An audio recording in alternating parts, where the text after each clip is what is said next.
എന്തൊക്കെയുണ്ട് വിശേഷങ്ങള്? എല്ലാവർക്കും സുഖം തന്നെയല്ലേ? ഞങ്ങളുടെ സുഖമായിരിക്കുന്നു. അപ്പോൾ ഞാനിന്ന് വന്നിരിക്കുന്നത് നമ്മുടെ ചോറ്റുപാത്രം സീരീസിന്റെ അടുത്ത പാർട്ടായിട്ടാണ് കേട്ടോ. അപ്പൊ കുറെ പേര് എൻ്റെ അടുത്ത് പറയുന്നുണ്ടായിരുന്നു ചേച്ചി കോമ്പിനേഷൻസ് വീഡിയോ ഇടാൻ വേണ്ടിയിട്ട്. അപ്പൊ 2024 ഞാൻ കുറെ റെസിപ്പീസ് പോസ്റ്റ് ചെയ്തിട്ടുണ്ടായിരുന്നു. ഒരു 7 റെസിപ്പി കണ്ടിന്യൂസ് ആയിട്ട് ഞാൻ പോസ്റ്റ് ചെയ്തിട്ടുണ്ടായിരുന്നു.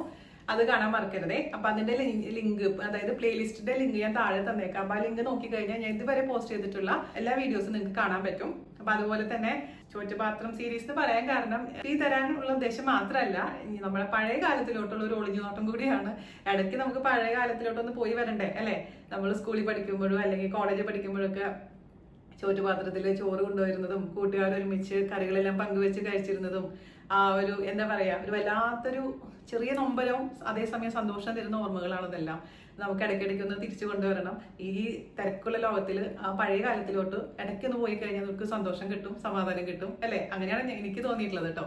അപ്പോൾ ഈ റെസിപ്പീസ് ഒക്കെ ഉണ്ടാക്കി നോക്കുക. അതേപോലെ തന്നെ ചോറ്റുപാത്രത്തിലൊക്കെ ചോറ് കടച്ചു വെച്ച് ഉച്ചയ്ക്ക് തുറന്ന് കഴിക്കുക. അപ്പോൾ ഒരു വല്ലാത്തൊരു സന്തോഷമായിരിക്കും. ആ ടേസ്റ്റ് നമുക്ക് വേറെ ഒരു ഡിഷിനും തരാൻ പറ്റില്ല. അപ്പൊ ഞാൻ കുറച്ച് സെന്റിമെന്റിലൊക്കെ ആയി പോകും ഇങ്ങനത്തെ കാര്യങ്ങളൊക്കെ പറയുമ്പോൾ. അതുപോലെ തന്നെ കഴിഞ്ഞ ദിവസം ഞാൻ പോസ്റ്റ് ചെയ്തിട്ടുണ്ടായിരുന്ന എൻ്റെ അമ്മാമ്മയുടെ സ്പെഷ്യൽ ആയിട്ടുള്ള കപ്പയും മീനും തയ്യാറാക്കി നോക്കാൻ മറക്കരുതേ. നിങ്ങൾക്ക് ഏത് മീൻ വെച്ചിട്ടും തയ്യാറാക്കാം. അതിൽ ഞാൻ മത്തിയാണ് കാണിച്ചതെന്ന് മാത്രം, പക്ഷേ നിങ്ങൾക്ക് അവൈലബിൾ ആയിട്ടുള്ള മീൻ വെച്ചിട്ട് തയ്യാറാക്കാം. റെസിപ്പി ഉണ്ടാക്കി നോക്കിയിട്ട് ഫീഡ്ബാക്ക് പറയണം. അപ്പോൾ ഒട്ടും സമയം കളയാണ്. നമുക്ക് എങ്ങനെയാണ് രുചികരമായ കടല മെഴുക്ക് വരട്ടിയും അതുപോലെ തന്നെ പപ്പായ തോരൻ തയ്യാറാക്കാം എന്ന് നോക്കിയിട്ട് വരാം. ഓക്കെ, അപ്പൊ നമുക്ക് നമ്മുടെ ചോറ്റുപാത്രം സീരീസ് കണ്ടിന്യൂ ചെയ്യാം അല്ലെ ഈ വർഷവും. അപ്പോൾ ഇന്ന് ഞാൻ ചെയ്യാൻ പോകുന്നത് 2 റെസിപ്പിയാണ്. ഒന്ന് കടലയും കായയും കൂടിയിട്ടുള്ള മെഴുക്ക് പുരട്ടി, രണ്ടാമത്തത് പപ്പക്കായ തോരൻ. പപ്പക്കായ തോരൻ ഓൾറെഡി ഞാൻ ഇട്ടിട്ടുണ്ട്, പക്ഷേ ഇത് വേറെ റെസിപ്പിയാണ് കേട്ടോ. അപ്പോൾ നമുക്ക് കടല ഉണ്ടാക്കാൻ വേണ്ടിയിട്ട് 1.5 കപ്പ് കടല ഞാൻ രാത്രി തന്നെ വെള്ളത്തിലിട്ട് വെച്ചിട്ടുണ്ടായിരുന്നേ. 4 മണിക്കൂറെങ്കിലും മിനിമം വെള്ളത്തിലിട്ട് വെക്കണം. അപ്പോൾ അതിന് ഓവർനൈറ്റ് സോക്ക് ചെയ്ത കടല ഞാനിവിടെ കുക്കറിലോട്ട് ഇട്ട് കൊടുത്തിട്ടുണ്ട്. അതിലോട്ട് വെള്ളം ഒഴിച്ചു കൊടുത്തിട്ടുണ്ട് കേട്ടോ. നമുക്കിനി ഇതിലോട്ട് ഉപ്പ് ചേർത്ത് കൊടുക്കാം. കുക്കറിൽ ഇടുന്ന കാരണം ഉപ്പ് ഇപ്പം തന്നെ ചേർക്കുന്നതിന് കുഴപ്പമില്ല. പാത്രത്തിൽ വെച്ചിട്ട് കുക്ക് ചെയ്യുന്നവരാണെങ്കിൽ ഉപ്പ് ചേർക്കേണ്ട, കാരണം ഉപ്പ് ചേർത്തിട്ടുണ്ടെങ്കിൽ കുക്കാവാൻ ഒരുപാട് സമയം പിടിക്കും. ഒരല്പം മഞ്ഞൾപ്പൊടിയും കൂടെ നമുക്ക് ചേർക്കാം.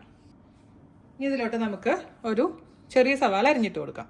അപ്പോൾ ഈ സവാള ചേർക്കുന്ന ഓപ്ഷനിലാണ് കേട്ടോ. കുറച്ചും കൂടെ ഒന്ന് നല്ല ആയിട്ട് ഇങ്ങനെ എന്താ പറയുക, കുഴഞ്ഞിരിക്കാൻ വേണ്ടി നമ്മൾ സവാള ചേർക്കുന്നത് ടേസ്റ്റ് കൂടും. ഇതെല്ലാം കൂടി ഒന്ന് മിക്സ് ചെയ്ത് കൊടുത്തതിന് ശേഷം നമുക്ക് അടച്ചു വെച്ചിട്ട് ഒരു 6-7 വിസിൽ കേട്ടോ. അത് നിങ്ങളുടെ കയ്യിൽ കിട്ടുന്ന കടലനുസരിച്ച് മാറ്റം വരിക വിസിലിന്റെ എണ്ണ. അപ്പോൾ നിങ്ങൾ 6 വിസിൽ കഴിഞ്ഞ് അടച്ചു വെക്കുക. അതിന് കംപ്ലീറ്റ് പ്രഷർ മാറിയതിനു ശേഷം തുറന്ന് നോക്കുക. എന്നിട്ട് കുക്കായിട്ടില്ലെങ്കിൽ വീണ്ടും അടച്ചു വെച്ച് വേവിക്കുക. ഓക്കെ, ഈ കടല, പരിപ്പ്, പയറുവർഗ്ഗങ്ങളൊക്കെ വേവിക്കുന്ന സമയത്ത് നമ്മുടെ അടുപ്പിന്റെ തീ എപ്പോഴും ശ്രദ്ധിക്കണം. ഹൈ ഫ്ലെയിമിൽ വെച്ചിട്ടല്ല നമ്മൾ വിസിലടിക്കേണ്ടത്.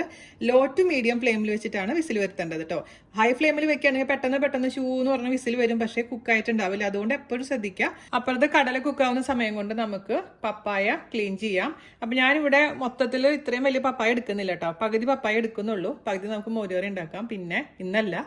അപ്പോൾ ഇത് ഞാൻ നാട്ടിൽ നിന്ന് കൊണ്ടുവന്ന പപ്പായാണ്. നാട്ടിലെ നമ്മുടെ ഇടത്തിരുത്തിൽ വീട്ടിലുണ്ടായ പപ്പായാണ് കേട്ടോ. നല്ല ടേസ്റ്റ് ഉള്ളതാണ്. ഇവിടെ നിന്ന് കിട്ടുന്ന പപ്പായ അത്ര സ്വാദ് ഉണ്ടാവാറില്ല. അതായത് ഭയങ്കര ഇളയ പപ്പായ ഇവിടെ കിട്ടാറില്ല. 2 ദിവസം കൊണ്ട് വെക്കുകയാണെങ്കിൽ ഇത് നന്നായി പഴുക്കും ഈ സംഭവം.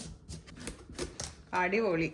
ഓക്കെ, ഇതുപോലെ ഇരിക്കണം കേട്ടോ പപ്പായ. നല്ല മൂത്തിട്ടുള്ള നല്ല ചെറിയൊരു യെല്ലോ കളർ വന്നിട്ടുള്ള പപ്പായ ആയിരിക്കും ഏറ്റവും സ്വാദ് ഇതുപോലെ തോരനൊക്കെ ഉണ്ടാക്കാൻ. അപ്പോൾ എന്തായാലും ഇത് മാത്രം നമുക്ക് കുരുവെല്ലാം കളഞ്ഞ് തൊലിയെല്ലാം കളഞ്ഞിട്ട് ചെറിയ ചെറിയ കഷ്ണങ്ങളാക്കി മുറിച്ചതിന് ശേഷം നമുക്ക് ബാക്കിയുള്ള കാര്യങ്ങൾ ചെയ്യാം. പപ്പായ അരിഞ്ഞു വെച്ചിട്ടുണ്ട് കേട്ടോ. അത് കുക്കറിൽ ഒന്ന് വേവിച്ചെടുക്കും. കുക്കറിൽ വേവിക്കണം ഒരു നിർബന്ധമില്ല കേട്ടോ. പെട്ടെന്നാവാൻ വേണ്ടിയിട്ടാണ് കുക്കറിൽ ചെയ്യുന്നത്. അല്ലെങ്കിൽ നല്ല കട്ടിയുള്ള പാത്രത്തിൽ ഇട്ടിട്ട് വേവിച്ചാലും മതിയാവും. അല്ലെങ്കിൽ അവനുള്ളവരോ അവനിൽ വെച്ചിട്ട് വേവിക്കാം. എങ്ങനെയാണെങ്കിലും ഒന്ന് കുക്ക് ചെയ്തെടുത്താൽ മതി. അപ്പോൾ നമുക്ക് ഈ വലിയ പപ്പായയുടെ പകുതി ഭാഗമാണ് എടുത്തിരിക്കുന്നത് കേട്ടോ. അതിലോട്ട് നമുക്ക് ആവശ്യത്തിന് ഉപ്പ് ചേർത്ത് കൊടുക്കാം. പിന്നെ ഒരല്പം മാത്രം മഞ്ഞൾപ്പൊടി ചേർത്ത് കൊടുക്കാം. അതിലോട്ട് നമുക്ക് വെള്ളം ഒഴിച്ച് കൊടുക്കാം. ഒരുപാട് വെള്ളം വേണ്ട കേട്ടോ. നമ്മളെ കയ്യിൽ കിട്ടുന്ന പപ്പായ അനുസരിച്ചും കുക്കിംഗ് ടൈം വ്യത്യാസം ഉണ്ടാവും കേട്ടോ. അപ്പോൾ എന്തായാലും നമുക്ക് ഇതൊന്ന് കുക്ക് ചെയ്തെടുക്കാം. ഇനി നമ്മൾ കടലയുടെ കോമ്പിനേഷനായ പച്ചക്കായ, ഞാൻ ഒരു പച്ചക്കായ എടുക്കുന്നുള്ളൂ കേട്ടോ. നിങ്ങൾക്ക് വേണമെങ്കിൽ 2 എടുക്കാം, പക്ഷെ ഒന്നും 4 എടുക്കുന്നുള്ളൂ. ഒരു പച്ചക്കായ നന്നായിട്ട് ചെറുതായ കഷ്ണങ്ങളായിട്ട് മുറിച്ചിട്ട് ഉപ്പ് വെള്ളത്തിലോട്ടങ്ങ് ഇട്ട് കൊടുക്കുക കേട്ടോ. തൊലിയോട് കൂടി തന്നെ ഇടുന്നത്. ഞാൻ ചിലപ്പോൾ ചില കറികൾ ഉണ്ടാക്കുമ്പോൾ തൊലി കളയാറുണ്ട്. പക്ഷേ ഈ സൈഡ് മാത്രം ഇങ്ങനെ കളഞ്ഞതിന് ശേഷം നമുക്ക് കായേനെ നമുക്ക് 4 ആയിട്ടങ്ങ് മുറിക്കാം. ചെറിയ കഷ്ണങ്ങളാക്കി അങ്ങ് ഇട്ട് കൊടുക്കാം കേട്ടോ. അപ്പോൾ മൊത്തത്തിൽ അരിഞ്ഞതിന് ശേഷം ഇത് നമുക്ക് സെപ്പറേറ്റ് ആയിട്ടൊന്ന് കുക്ക് ചെയ്തെടുക്കണം. കായ കുക്ക് ചെയ്യാൻ വേണ്ടിയിട്ട് ഒരു കുക്കർ എടുത്തിട്ടുണ്ട്. വാഷ് ചെയ്ത് വെച്ചിരിക്കുന്ന കായ നമുക്ക് കുക്കറിലോട്ട് ഇട്ട് കൊടുക്കാം.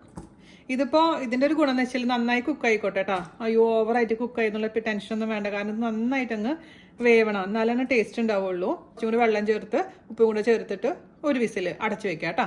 അപ്പോൾ കടല ഓൾറെഡി കുക്കായി 6 വിസിൽ വന്നതിന് ശേഷം ഞാൻ ഓഫ് ചെയ്ത് മാറ്റി വെച്ചിട്ടുണ്ട്, തുറന്നിട്ടില്ല. പായ കുക്കാവാൻ വേണ്ടി വെച്ചിട്ടുണ്ട്. ഇതിൽ നമ്മൾ കായം വെച്ചിട്ടുണ്ട് കേട്ടോ. ഇത് മൂന്നും നന്നായി കുക്കായതിനു ശേഷം നമുക്ക് ബാക്കിയുള്ള കാര്യങ്ങൾ ചെയ്യാം. അപ്പോൾ നമ്മൾ കുക്ക് ചെയ്യാൻ വെച്ചിരുന്ന എല്ലാ ഐറ്റംസും നന്നായി കുക്കായിട്ടുണ്ട് കേട്ടോ.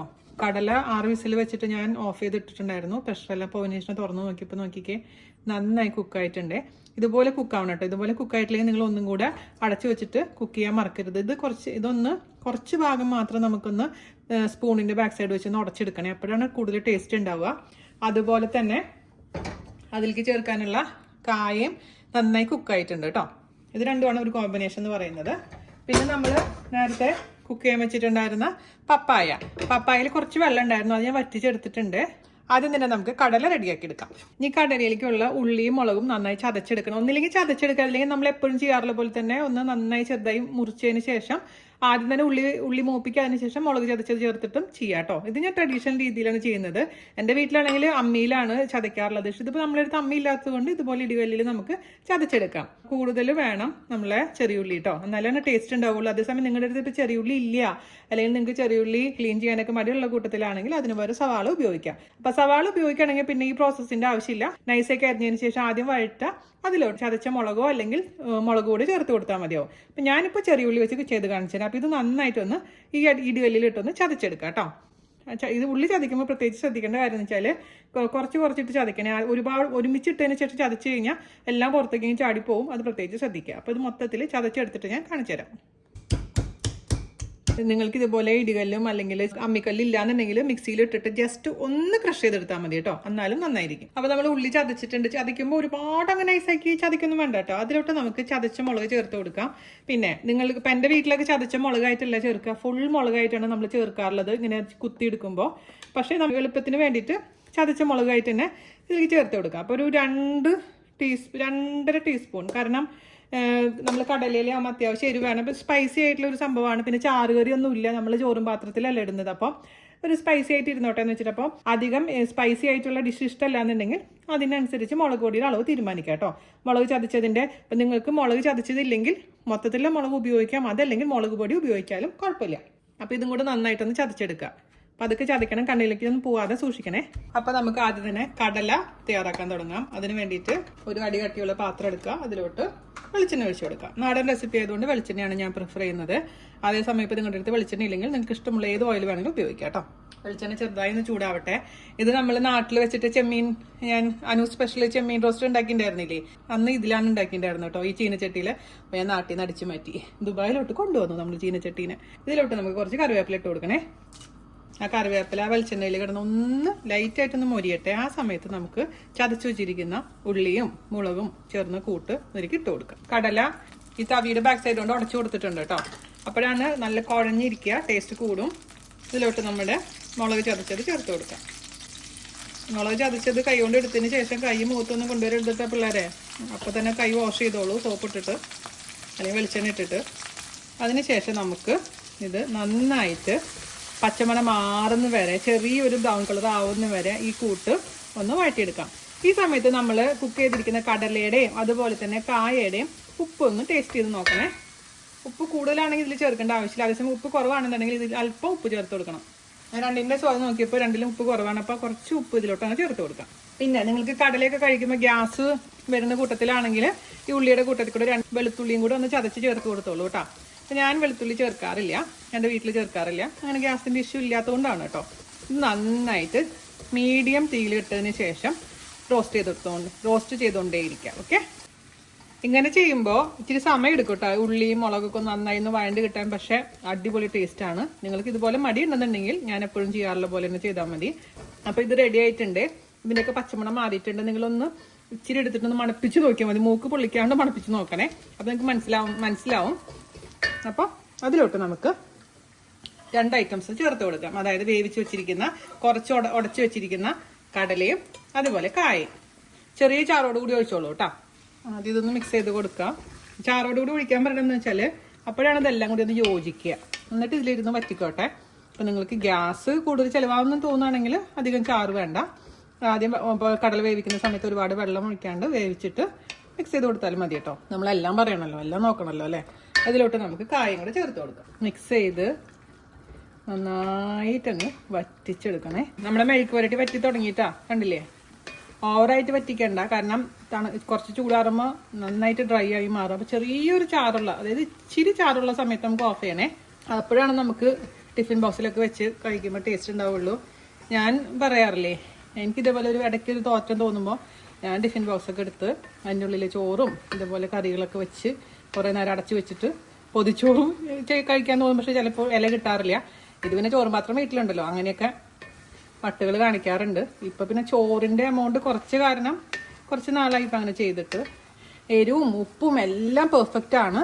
അടിപൊളി എന്ന് പറഞ്ഞാൽ അടിപൊളിയാണ്. അപ്പം ഇത് മാത്രം മതി നമുക്ക് ചോറുണ്ണാൻ.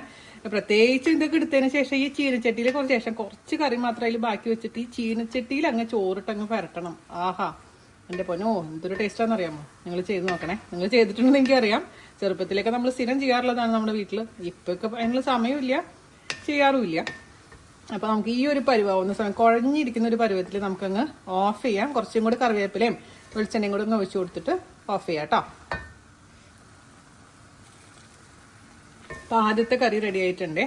ഇനി നമുക്ക് പപ്പക്കായയിലേക്കുള്ള മിക്സ് റെഡിയാക്കണം. പപ്പായ തോരൻ ഉണ്ടാക്കാൻ വേണ്ടിയിട്ട് ഒരു മിക്സിയുടെ ജാർ എടുക്കാം. അതിലോട്ടൊരു 5-6 ചെറിയുള്ളി ഇട്ട് കൊടുക്കാം.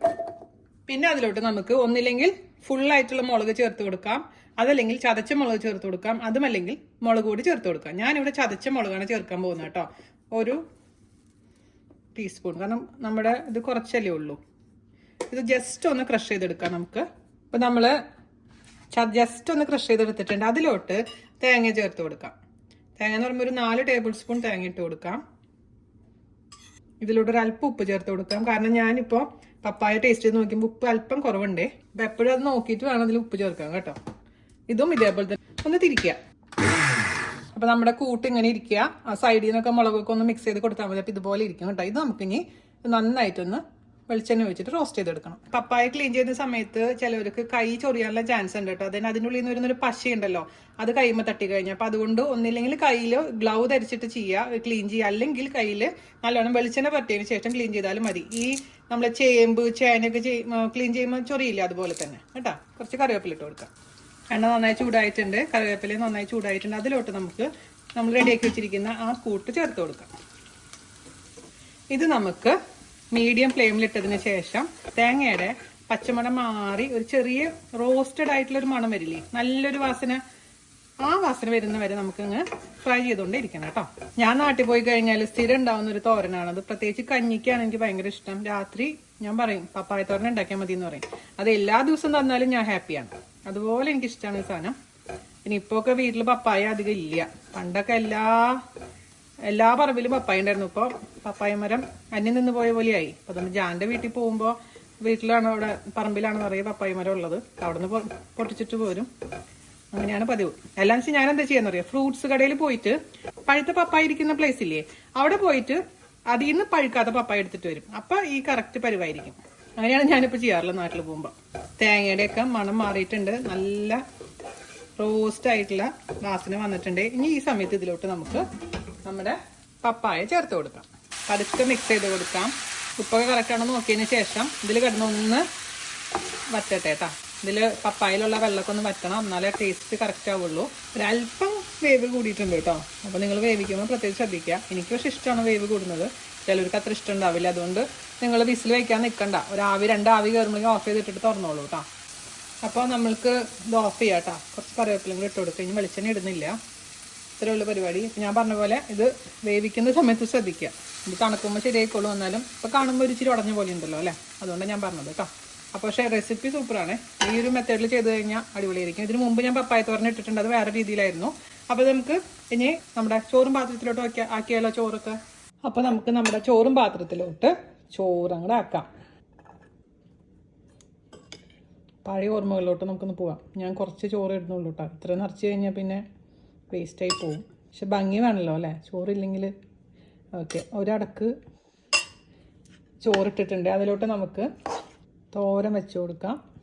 പിന്നെ ഞാനിവിടെ വെക്കാൻ പോകുന്നത് എന്താണെന്നറിയാമോ, ഉപ്പിലിട്ട ലൂബിക്കയും മുളകും. അത് ഉള്ളതുകൊണ്ട് വെക്കുന്നതാണ് കേട്ടോ.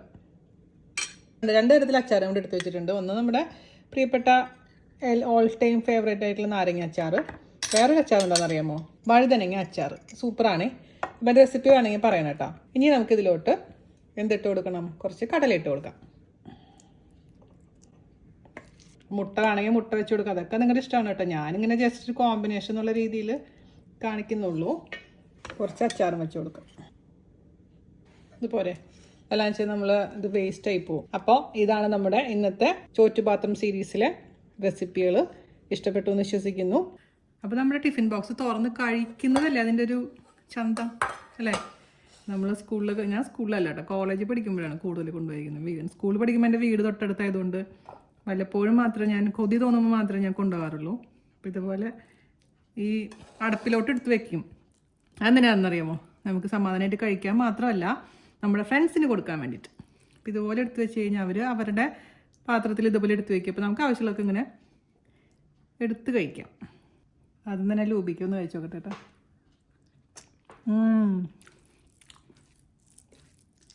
ഇതാണ് മക്കളെ സ്വർഗം. ഒരു ബിരിയാണിക്കും തരാൻ പറ്റാത്ത ഒരു ടേസ്റ്റും നൊസ്റ്റാൾജിയും ഒക്കെ ഈ നമ്മുടെ ചോറ്റുപാത്രത്തിലെ ഈ കൊച്ചു കറികൾക്ക് തരാൻ പറ്റും അല്ലേ? ഇതിൻ്റെ തമാശ എന്താ വെച്ചാൽ, പപ്പായക്ക് ചെറിയൊരു മധുരമുണ്ട്. നമ്മൾ പഞ്ചസാര ഇട്ടിട്ടില്ല.